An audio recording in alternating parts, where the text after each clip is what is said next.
a returning fellow. She was here in 2022. I don't know if all of you heard her at that time. So she's been researching the Kamerny Theatre in Moscow. And she wrote 2 chapters when she was here before. She asked me if she could apply again, and I said, yeah, you go through the process. And so she went through the process just like she did the first time. And she was one of the ones that was selected, and we were so glad because she got a grant this year, an NEH grant. So she has been working on this play all year. Wonderful. She was funded for 1 year to do this. Cool. Gotta love the U.S. government sometimes. Yeah. So I'm the first question I'm going to ask you after you do a presentation is how you got so enthralled with this theater company. Oh yeah. So it's very interesting. Dassia teaches, she's an assistant professor at Northwestern University, and she did her master's and her PhD at Tufts, and I thought was very interesting is right after high school, I guess, when you went to Moscow. Is that right? I went to Moscow my first year of college. First year of college. For a little while, and then for all of my junior year, and then I've been back many times since, but of course can't go now. Yeah. Can I ask what year it was that you went? 92, 93. Thank you. So right after the fall. It was Moscow. Okay. Okay, cool. Did you have any family connections to Russia? Yes, but that is a longer conversation for the Q&A because it's actually really interesting. Okay. Yeah. So her project today, this 2 weeks, was to finish chapter 5. Which now is chapter 7. Which now is chapter 7. She keeps adding chapters a little bit. So, without further ado, you please go right ahead and tell us all that you have been doing. All right. Thank you so much. Thank you, everybody, and thank you for making it possible for me to return. When I came the first time, I was just astonished at how generative the time was and how I felt sort of cushioned in this environment where I could forget everything else and then just really, really access the deep thinking that I needed. And that was my first chapter, and so at that point I thought, am I going to be able to finish this book, right? Because it was at the very, very beginning, and now I'm getting closer to the end. I hoped I would write my last chapter here. I'm writing the penultimate chapter here because things are always a little slower than you think. But it's the last chapter that I think I really need to dig this deeply, and that I need to sort of connect everything. So I have a bunch of fun things to look at and read and listen to. But I don't want to assume that anybody here remembers my talk from 2 years ago or was there. So I'm going to just give you like a little brief sense of what the project is. Some of you know from having read my application and that sort of thing. There was this wonderful, glorious, beautiful theater called the Kamerny Theatre, which means the chamber theater. It's part of the little theater movement, right? And so the sort of nod to it being for a select audience initially, until all of these wonderful innovations could spread to all of theater, including commercial theater. And it was founded by a director, Jewish-Ukrainian director, Alexandra Tayerev, who grew up in Kyiv, and a Belgian-French actress who had been born in Moscow, started out at the Moscow Art Theater, was Stanislavski's favorite student until she abandoned him. Then he didn't talk to her for 10 years. And then, so the two of them decided that they wanted to found this theater together, but they wanted to create this model that nobody else had sort of successfully been able to make, right? This is right at the moment when the stage director is coming to the fore. And the star actor is sort of fading away as a result. And they thought, well, why don't we make a theater where you can have a star actor and you can have a director? And the theater has these wonderful artistic values and these beautifully coordinated productions that rely on movement and music and color and light and art, but the actor doesn't have to be sort of shuffled to the side or decentered in order for that to happen. So they created this beautiful theater.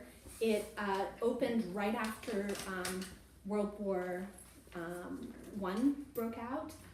And then, so the first 7 years of the theater were all, war and revolution, and they somehow sort of managed to go without pay and to do all sorts of creative things to survive until they were discovered by the first Commissar of Enlightenment, Anatoly Lunacharsky, who was, one of Lenin's close colleagues, and he discovered them, and he said, I'm going to fund you, I'm going to make you a state theater, and that's sort of how they got their stability. Then they toured the world. They went 1 1/3 times around the world. They performed Desire Under the Elms and All God's Children Got Wings in Buenos Aires. O'Neill and O'Neill and his wife Carlotta both saw these productions in when they toured to Paris and really loved them. I have their comments on that here. And the problem was that as Stalin became more and more fearful of the outside world and more controlling in a Soviet context, anybody who had foreign interests was suspect.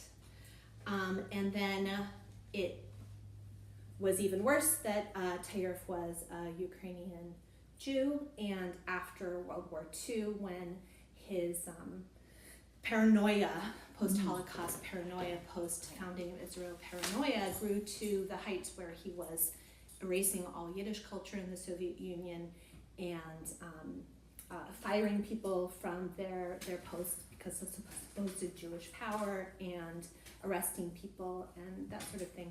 Tayev was one of the casualties of the late 1940s, and he died of heartbreak. Essentially, he went mad and wandered up and down the street outside their theater, and when asked when rehearsal was going to begin. It's a very, very tragic story, but as a result, the vibrant history of this theater was sort of poo-pooed or erased, or he was dismissed as being sort of not that significant in relation to, say, Stanislavski, right, whose method everybody has used.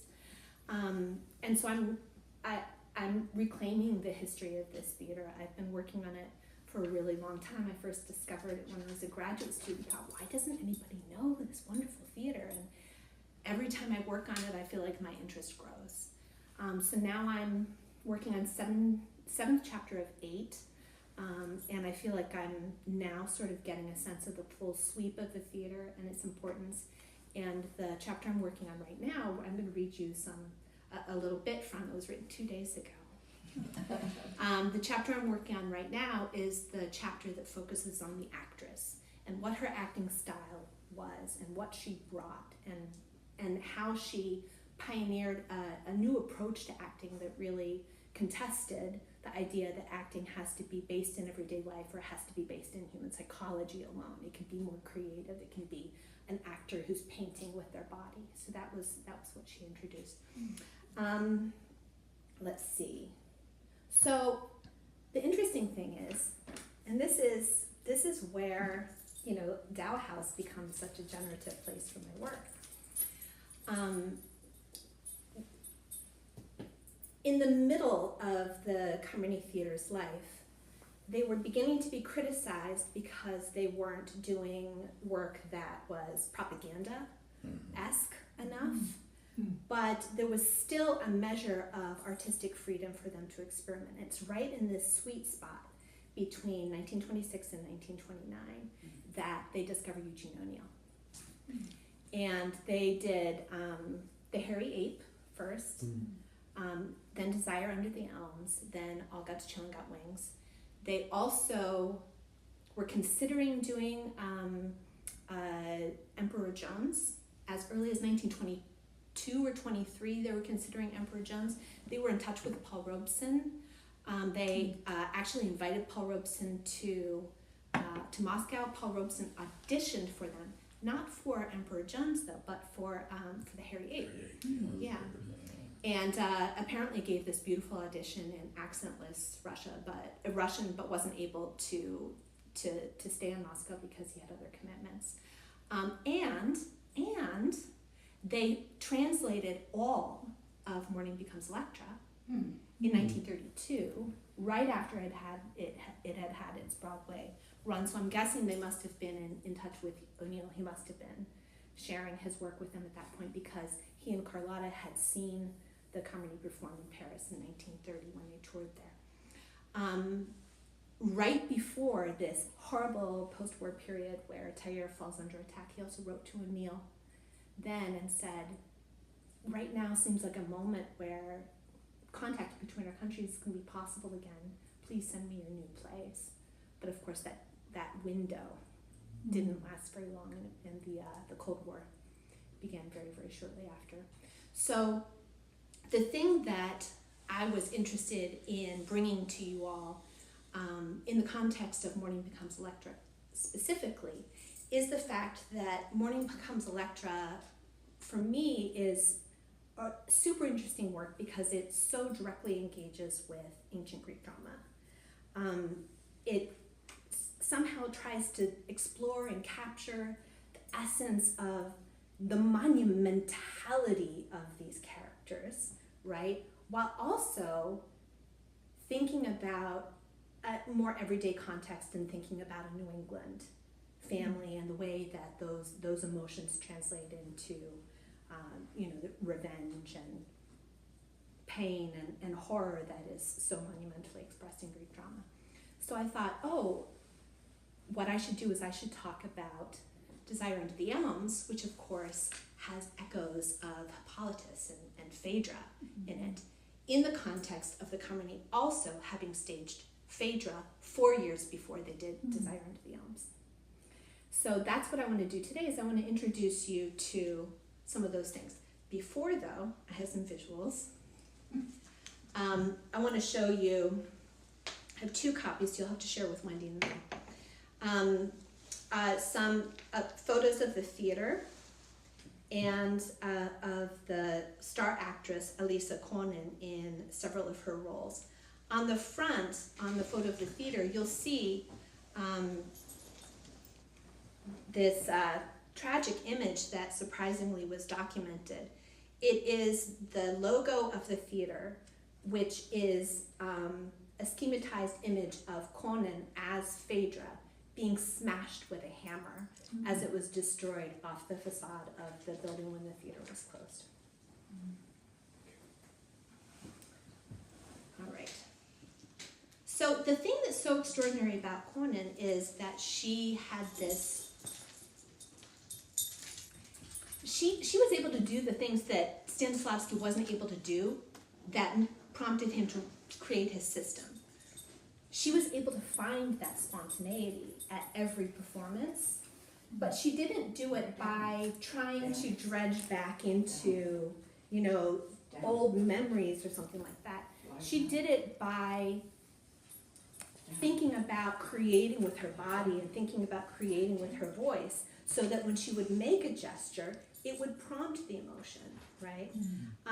And as she had the emotion, it would cause her to do a gesture. And these gestures, she loved to play fairy tales. She was a tomboy, tumbled around the yard with her brothers, wanted to be Isadora Duncan for a while, and studied with one of Isadora Duncan's students, was the favorite actress of Edward Gordon Craig, who was ready to abandon his notion of uber marionette if she would just come and be the center of a new theater that he was hoping to found. So she was, very, very inspiring on multiple levels, but of course, to really craft a language of the stage is not something that happens overnight. It required a lot of training, daily training. The Kamerny Theatre had an extremely innovative training program where they would have a rehearsal, and then an acrobatics class, and then rhythmics, and then solfege, and then they'd perform in the evening, and that was how everybody ran their days. Everybody was in the theater for 12 hours a day, and they developed, high degree of virtuosity because of this. So that's a little bit of context to understand Phaedra, right? So Phaedra, of course, is the story of this Athenian queen who, Cretan becomes Athenian queen who falls in love with, she's cursed and falls in love with her stepson, endures all of this anguish. He ends up dying. She ends up confessing her, terrible, terrible passion and dies of poison at the end. Before doing this, the theater had staged Adrienne Lecouvreur, which is this French melodrama where this wonderful French actress who died in the arms of Voltaire recites monologues from Phaedra and from some of Racine's other plays and some of Corneille's plays as well. And so this role was so popular that the theater said, maybe we should try something a little bit more challenging. Maybe we should try Phaedra. So what you can see from the images here are that they wanted a sense of antiquity, but expressed in artistic style of the current moment. So there was a cubist set. They nodded to antiquity with kothornoi, which are those high shoes that people wore in Greek drama, but they were lower. They were lower than the kothornoi, and they had these high headdresses that ancient Greek actors used to use to make themselves look bigger in the amphitheaters. But in the context of this meticulously designed scenic environment by Alexander Vesnine, who was half architect, half artist, that would allow the actor to really sort of come to the fore in that environment and allow stylized gesture to look organic and natural. Wonderful creative process of making the show. They made set models, and then they made these little figures when they were making the costume designs. They made them, first out of paint and then out of fabric. So they were really thinking three-dimensionally and where the position of the actor would be at every moment. So with that introduction, I'm going to read you a little piece, I'm reading you a little bit that I wrote 2 days ago. And then when we talk about desire and lions, I'll read you a little bit that I wrote when I was here last time. Okay. Ready? Okay. Conan structured the role of Phaedra on the queen's internal warring passions. The result was an interpretation that was both lofty in form and human in expression. This allowed her to play her fullest physical, vocal, and emotional range, from self-possessed dignity to unrestrained desire to eruptions of unfathomable despair. Phaedra's first entrance, the scene in which she confesses her love for Hippolytus, this confession bursts from her, was unforgettable. This entrance is worth the entire production, concluded one reviewer. In Conan's description, the floor of the stage was divided into 3 planes. Phaedra walks slowly across this broken diagonal, appearing on stage for the first time. The entrance was built on pantomime. Phaedra moves very slowly, barely moving her legs under the weight of a crimson cloak that stretches behind her like a huge fiery trail. Crossing her hands around her neck, you can see that image on the reverse side. You can see the image of her crossing her arms around her neck. As if containing the moans erupting from her breast, she moves as if she cannot find a place for herself.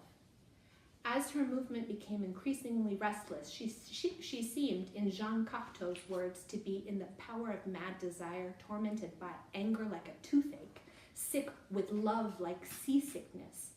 Yet her gestures were also restrained, short, expressive poses, no dancing, a swift step like a sculpture, Doronsky observed.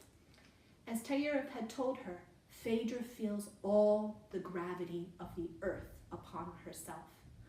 Conan's performance was a beautiful struggle against impossible weight. Her heavy cloak acted as an obstacle calculated to be overcome. In Gillian's description, it swirled in wild agitation with her movements or wound about her prostrate form. Her head bore a high cubist headdress that increased her height to majestic proportions.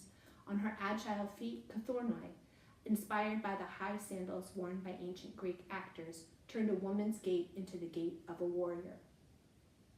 As Phaedra confessed her forbidden love to her nurse, her voice undulated with a wealth of iridescent intonations, sobbing, joyful, occasionally indifferent. Rather than slipping into a rhythmical melody, her voice sounded like a cry, like pain.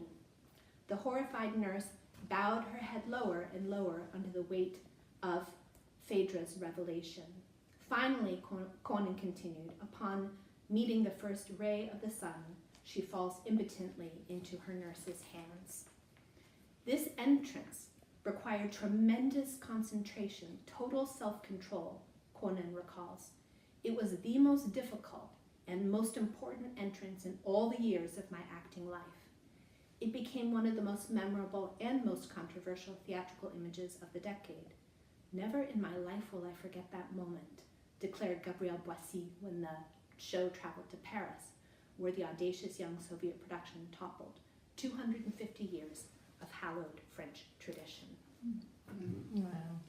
Right, so that is Phaedra, and that gives you a sense of the precision and monumentality and energy and artistic form and creative craft that then was brought to the O'Neill productions, right? Because one of the things I think that's challenging about O'Neill is if O'Neill is entirely kept at the level of life, right? If O'Neill is entirely quotidian, then the characters' passions aren't able to sort of fully burst out and reach the magnitude that they need to reach, right? And so in a sense, what this theater did is they reached that magnitude and then they figured out how to bring that a little bit more to the everyday, right? So now I'm going to show you the O'Neill. Just out of curiosity, was there any filming done of any of them doing at least There rehearsals is or performances? film from Desiring to Be Else. Can you believe it? Oh, wow. It's Wow. extraordinary. It's about a 2-minute trailer Mm-hmm. made in 1926, Mm-hmm. and there's radio recording from Phaedra. I'm going to play it for you. Okay, cool. Yeah. Mhm. All right, so here we are 4 years later, 1926. This is the second O'Neill production. The first one, Harry VIII, basically saved the theater from being closed because it hadn't been doing things that were quite politically aligned with exactly whatever was the Staging is propaganda of the day.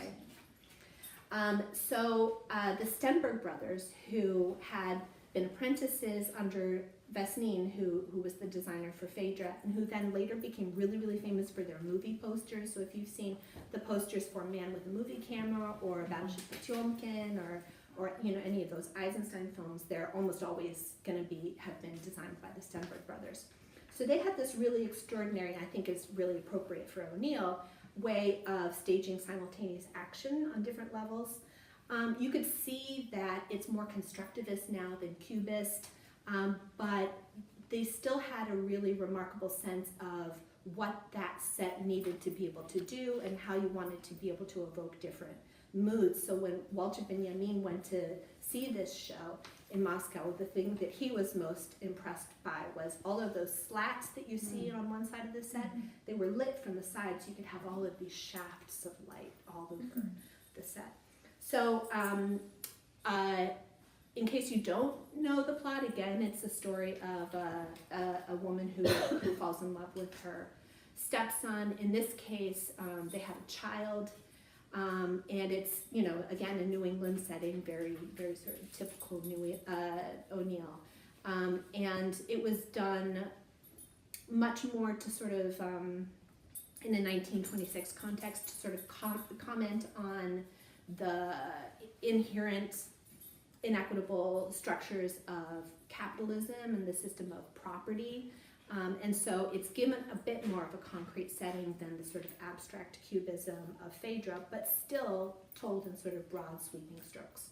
So now I'm going to read you a description of the last part of their production of Desire of the Elms, which they called Love of the Elms. Любовь подвязана. Okay. Natalia Glan's choreography for the scene in which the neighbors who come to celebrate the birth of Cabot's son, or so he thinks, erupt into a terrifying dance. as her magnificent gallery of grotesque masks spilled from the claustrophobic kitchen, the poses in which they momentarily froze were distorted and ugly, and the rhythm of the dance broken and bizarre. And actually, before I go too much further, what I should do is I should say that this is largely based on an analysis of this photo, in addition to the video that's available. And this photo, folks, is here. That's where I found this photo. Isn't that really lovely?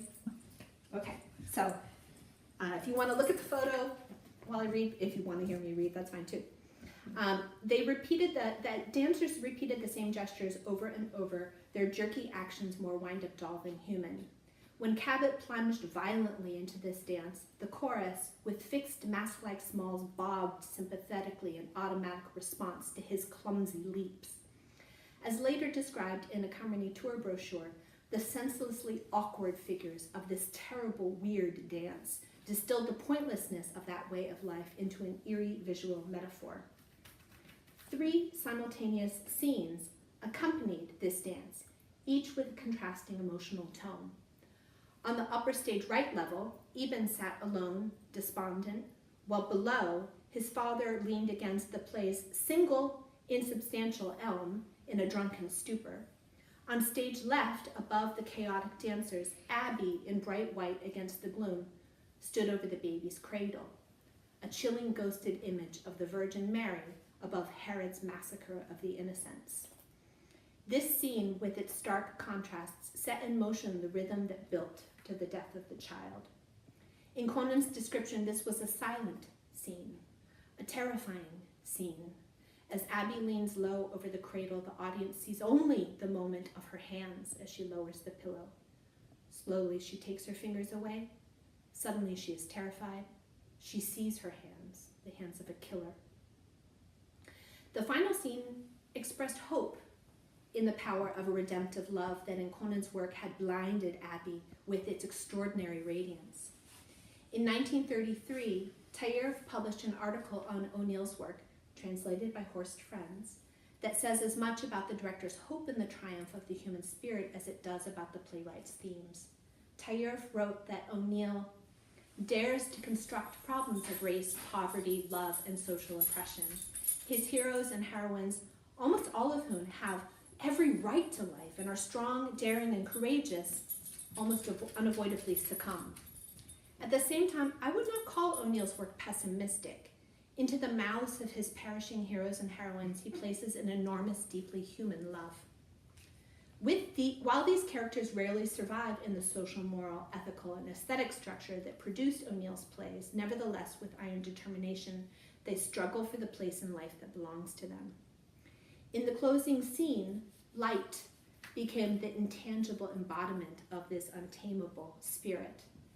In the production's last image, as Abby and Eben were led away, freed at last from the drive to possess that mutilated their souls, they emerged into the wide open space of the outdoors, which was flooded with golden sunlight that gradually intensified until it reached an almost unbearable brightness.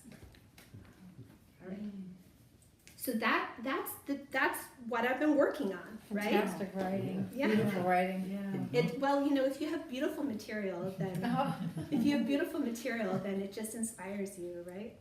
So that's what I've been working on. Needless to say, Carlotta and Eugene O'Neill loved the productions when they saw them. I brought these for you to take with you. I don't want to take too much of your time, so I'm not going to read them. But Carlotta wrote in her diary, also here, that they gave an amazing performance. Conan was magnificent. Gene seems in this atmosphere to be sincere and free, even though he doesn't know a word of Russian. And O'Neill wrote, he had some trepidations that, another company would butcher one of his plays. He didn't really much care for directors. But he wrote, but he wrote, that he was so surprised and that it was so wonderful that your productions in every way delighted me because they rang so true to the spirit of my work. And they were not only that, there were also productions conceived by your director with that rarest of all gifts, creative imagination, and interpreted by Madame Konen and the other extraordinary artists with that rarest of all gifts, and actors and actresses, creative imagination. Again, a theater of creative imagination has always been my ideal. To see my plays given by such a theater has always been my dream, and the Kamerny Theatre realized this dream for me. He published this letter in the New York Times. Wow, that's Yeah. impressive. Yeah, and it goes on, but you know, the souvenir, take one home. So that gives you a sense of, I think that without the Phaedra, could they have done the O'Neill? I'm not so sure, at least in the context of this company. And I think that it's really interesting timing that, you know, O'Neill is, that Morning Becomes Electra premieres a year later after you know, this encounter with the Kamerny Theatre and their interpretation of his work. And I can't help but wonder if there was something inspiring about sort of seeing the larger scale of his ideas, and something that was bigger than the everyday that was captured in most U.S. productions. We had a Moscow theater company come here and do a play. Do you remember what it was? No. Oh, Remember that? they The did. Russian actors? They did Long Day's Journey into Night, Oh. as well as the Chinese company at one of the festivals, Wow. one of the early festivals. It was interesting in their own Now, language. this was Oh, this was Russian. something else. Well, the Russians were Russian. there that time because the Russian woman wore the wedding dress. She didn't pull it. She wore the wedding dress. They were an interesting group. Uh-huh. They were. Last thing, unless you want to hear her, you want to probably hear Conan's voice too. I thought you might be interested in my writing process. Oh, definitely. So the bit that I just wrote is this right here, and then this is the rest of the analysis of that production. But I'll pass this around for you all to have a look at. It's what I call chapter quilting. I quilt the images, which is why I thought it was so fun to share the images with you. And I print them out, and they're sort of postered all over my office. And I also quilt all of the ideas and all of the words, because in order to try to reconstruct the feeling, if not the whole production, but the feeling of a production that you can't just go and watch, it takes a remarkable amount of digging and piecework and putting things together from all kinds of sources, where somebody might talk about the color here and somebody might talk about the gesture there. And I've had to work across 5 languages to do that. 6 if you include Yiddish, although I haven't incorporated that just yet. Wow. The only one that I am very proficient in is, well, English, but also Russian. And then I've been working with graduate students, and I've been taking some German, French, and Spanish, and Yiddish to make sure that I can polish some of those translations as well. So it's taken a long time, many years, a lot of work. I've still managed to get material from the archives in Russia. I send a researcher in and then have this sort of convoluted way of paying them. Yeah. But it's a labor of love, because I really feel that the story of this theater needs to be told. Is there, to the extent that Stanislavski has an impact, is there crossover there? And does he have an impact? Is he repelled by it? I mean, how would they sort of So interlock if they did? Konen was Stanislavski's prize student and guinea pig. She was at the Moscow Art Theater for 7 years. And he would, you even look at his notebooks, he's like, nobody gets to dismiss Konen until I say it's okay, because I need her for my experiments. He would mark her, you know, this was right at the beginning when he was developing his system, where he was very frustrated, and so he would have these sort of angry outbursts in rehearsal. And she was very instinct driven and very physically driven. She didn't want all of this, you know, like you put all these esoteric symbols in your script and you have to have actions and obstacles and all of these things. She was not into that at all, to the point where she even considered suicide. She also pretended she was sick by putting her thermometer on the light bulb so that she wouldn't have to go to rehearsal, and then finally left the theater. And Stanislavski felt so betrayed, he did not speak to her for 10 years. One of the things he said to her in the season leading up to her departure when she wanted bigger roles and was experimenting with bigger roles in summer stock was, don't be a Sarah Bernhardt. And then she became, she didn't have to become a Sarah Bernhardt because she became an Alisa Konin. She became the greatest Soviet tragic actress of the century. Though I'm not sure that Stanislavski ever publicly acknowledged her success. But she would at least have had some fundamentals that she might have picked up from him, or might have rejected from, Yeah, I was writing about that yesterday. Total relaxation as the way to free the creativity, very much got from him. She even acknowledged that. Burning passion for innovation, total dedication to a life in art, interest in new forms, but not the psychology of everyday life. Not the rigmarole process or that people may or may not understand. Yeah, she really rejected some of what came to be the core principles of his system, which I think was another part of the betrayal. Unfortunately, she didn't meet Lee Strasberg then, I guess. She did not. No. The Kamerny was supposed to. They had even been scheduled to come to the U.S. in 1922 in advance of the Moscow Art Theater's 23-24 tours, but the organizer, probably Morris guessed, the organizer insisted that they come in the winter, and that was their regular theater season. They couldn't leave Moscow then, and then they kept trying over and over again. They worked with Oliver Saylor to try to get, to try to be able to come. After that, they tried to come in 25. They tried to come in 30. They tried to come in 36. The Red Scare, and combined with the Great Depression in 1936, it just wasn't going to happen. And then 36 was also when the theater was denounced and almost closed, and ended up having to go to the Far East on tour for 2 years, and then came back and then went to the Far East again during World War II. And so that was really, sort of the decline of the theater. They weren't able to travel abroad again after that. Were they denounced as because they were in the Stalin's purge of the Jews, for example, at that point in time, or is it?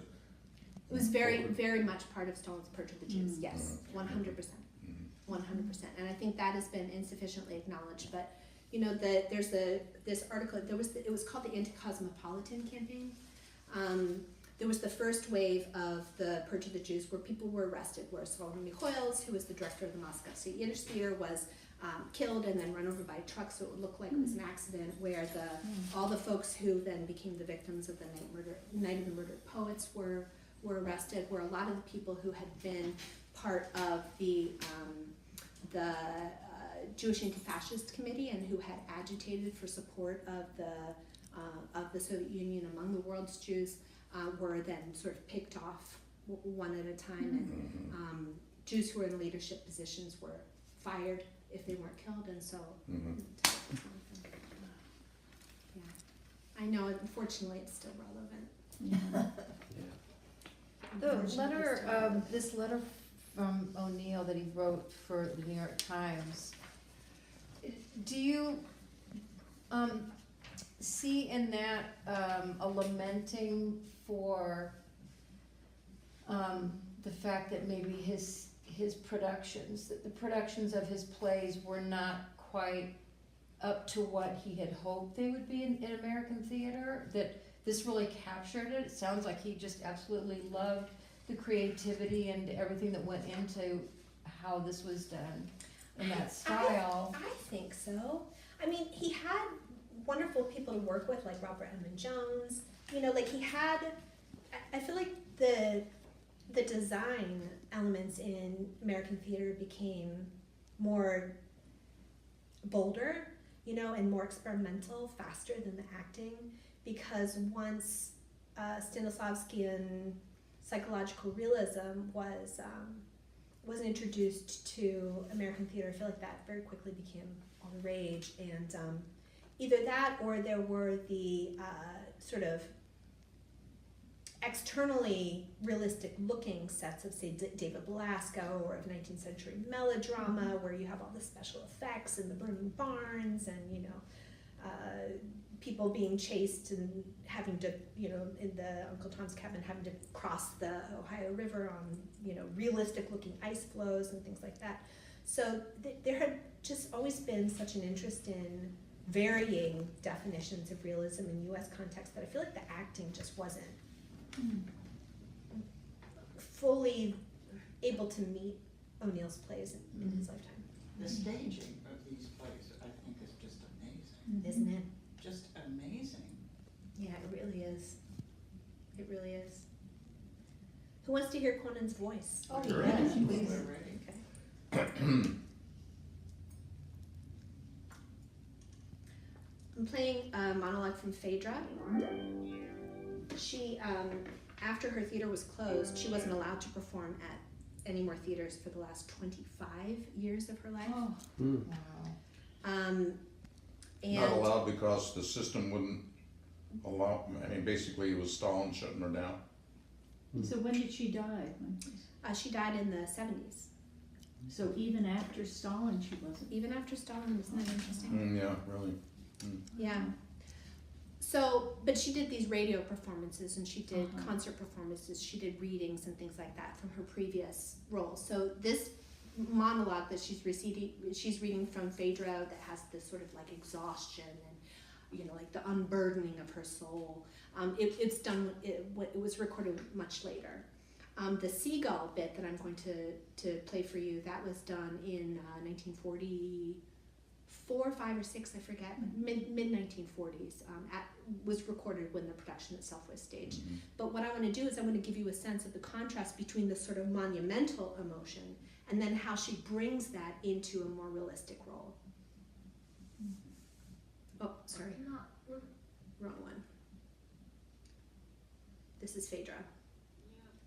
Я принять посольство из Афин не в силах. Нет, не принуждай меня. Чем хочешь ты прельщать мой ум сметенный?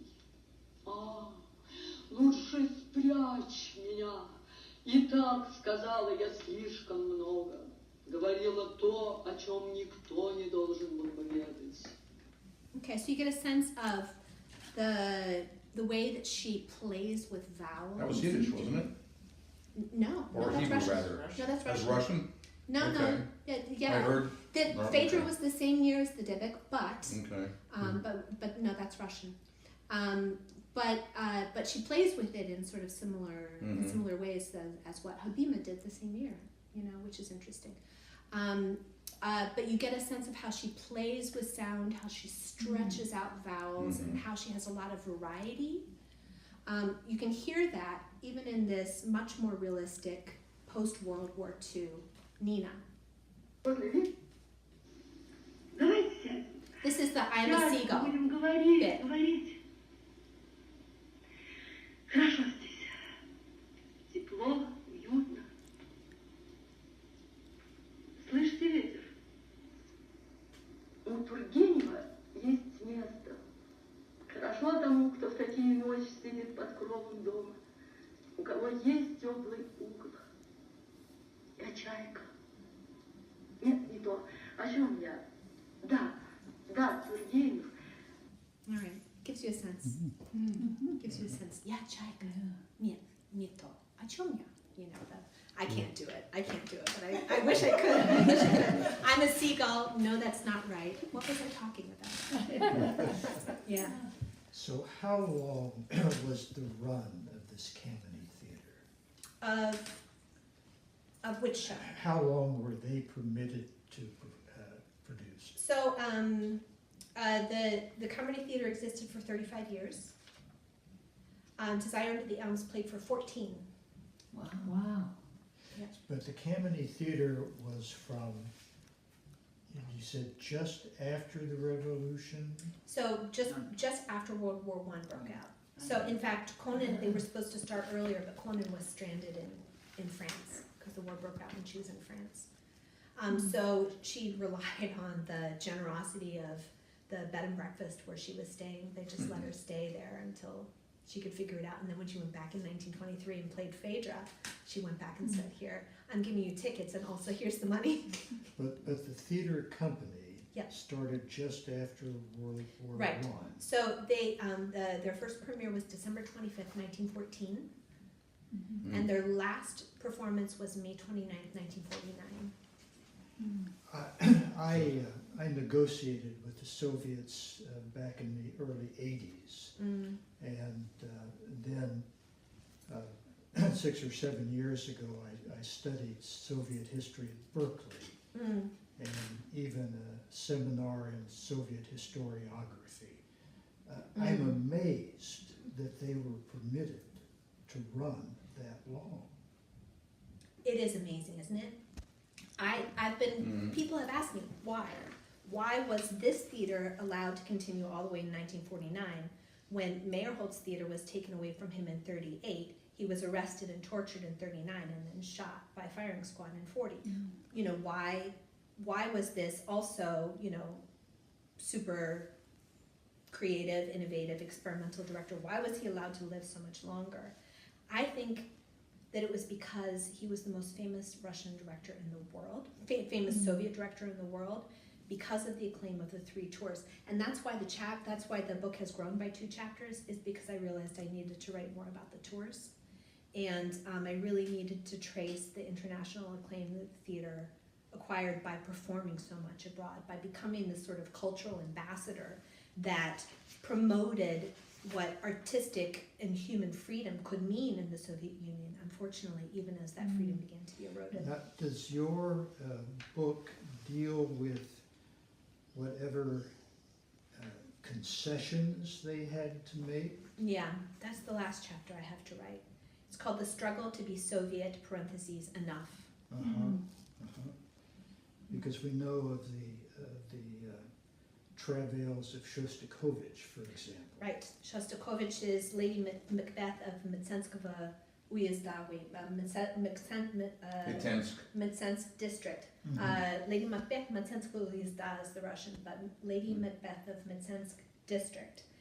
That was denounced as muddle at the beginning of 1936. That's the way that year began. The end of 1936, this theater's production of The Bucketeers was denounced in the same way.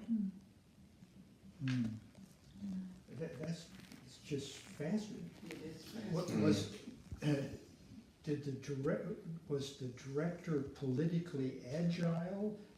What accounts for? That's such an interesting question. So he was part of the Jewish Bund in 1905 Kiev when there were all the horrible pogroms, and that really activated his revolutionary instincts. He even led an actors' strike in protest of the, you know, imperialist violence. And I think he doesn't really talk about his Jewishness much, but I think that sort of idea of like true human, spiritual, deep freedom that is released by sort of being your best self, I think that's a deeply Jewish value. And that was his definition of revolution. So I guess he was sort of more aligned with the Mensheviks than the Bolsheviks. And after the February Revolution in 1917, he started giving all of these public speeches that he then compiled into a short book called Proclamations of an Artist, where he talks about the need for artistic freedom, where he talks about not dumbing down art to, you know, meet some sort of incorrect idea of the proletariat, about government not interfering in the arts and really allowing people to achieve their fullest creativity. And he thought he could work with the Bolsheviks, and initially he could. Lunacharsky was a great supporter, you know, the one who made the Kamerny State Theater was a great supporter until he was fired in 1929, and then, you know, proverbial shit hit the fan, right? But in 1930, the theater toured to Europe and South America, and again had garnered all of this acclaim. By that time, I mean, it was really, yes, you had to emphasize a work's political value if you wanted to survive, which is why you hear him talking about the sort of brokenness of the capitalist system and the system of property in his words where he's talking about the plays of O'Neill. You know, that's already starting to happen when he writes that piece about O'Neill, wrote several pieces about O'Neill in like 32, 33. And then over the last 10 or so years of the theater's life, you can sort of see glimmers of him trying to do what he values and what he wants to do, but framing that in Soviet language as much as possible. Sometimes success, sometimes without success. Sometimes he's able to sort of circumvent the system that way, and sometimes he really compromises who he is. And did you say they did the Harry Ape? They did in 26. There's There's video of that also. That must have hit the sweet spot. Yeah. Yeah, Harry Ape really was what gave the theater a second life. And there's video of that? There's video of it, yeah. Silent, but still pretty wonderful. We should get that. I'll send it to you. And who's your publisher? Northwestern University Press. And I shopped it around to a few different presses, and I went with the one who would guarantee high quality color images. I'd have 95 images, 45 of them in color. Whoa. Yep. And I already have the permissions from all of them from the Russian archives. That was a process. Yeah, I had to negotiate with some folks in St. Petersburg, and they're like, well, we'll give them to you for free, but we can't give you permission to use them because we're not allowed to write agreements with foreigners these days. I was like, well, how about not an agreement? How about you say you're not opposed to me using them? They're like, okay, we can do that. We'll write up a letter saying we're not opposed to you using them. I gave it to the publisher. I'm like, is this okay? And they're like, yeah, okay, we'll take it. It has been a real journey for you. It has been. Oh my heavens. It has been a real journey. When did you start the process of this? So for this book, oh my goodness, Because it's been. this has been like a career long journey because I was first or second year of graduate school. I took a history of directing class, and somebody else got to the director that I wanted to do a report on first. So I was like, well, I don't know this guy Tayerev. I guess I'll do a report on him. I was like, oh my goodness, he's so interesting. And so my first book, The Director's Prism, has a chapter on, Meyerhold, a chapter on Tayerev, and a chapter on Sergei Eisenstein. And I found that when I was working on that book, I guess this shows that, you know, I'm in the right profession. I procrastinated working on that book by doing research, more research than I needed on the Kamerny Theater. And the first research that I accumulated was all of the production materials on the American plays. So in addition to doing these 3 O'Neill plays, they also did Sophie Treadwell's Machinal. And there's this wonderful, wonderful record of that production in the sense that somebody sat down and drew pictures of every moment in the mise en scène, every moment of the blocking. So you have an entire record of the whole production in all these little blocking drawings. It's really wonderful. So I, thought maybe I would be working on a book on American plays in Moscow or something like that. No, I just kept coming back to this theater. That's fantastic. Yeah. Now, when they were performed in Russian? Or Yeah, they performed were, in Russian, entirely in Russian. Who did the translations? Although actually, no, they did throw in a little local languages when they toured. So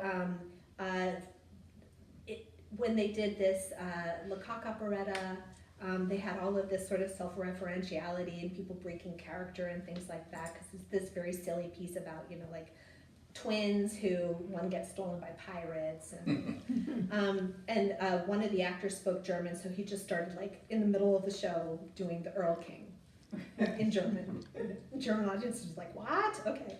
And then they rewrote the end of Three Penny Opera, and when they did in Buenos Aires, they did the whole end of it in Spanish. And they did this whole thing where the audience has to vote on who Mac the Knife is going to marry. So that was all done in Spanish. But the rest of it, like everything else was in Russian. What would you say is the lasting legacy of this theater company? Well, what I want to be the legacy of this theater, what I want to be the revived legacy of this theater, because its legacy was interrupted, is this idea that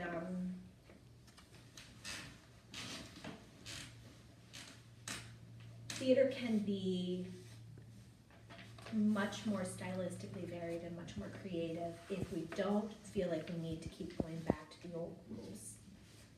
Because that's what this theater did above all, is it said, no, we're not gonna take any of those things for granted. We're going to really invent something new, and we're gonna allow the actor to be at the center of that invention. We're not gonna say the playwright has to be at the middle, or the director has to be at the middle.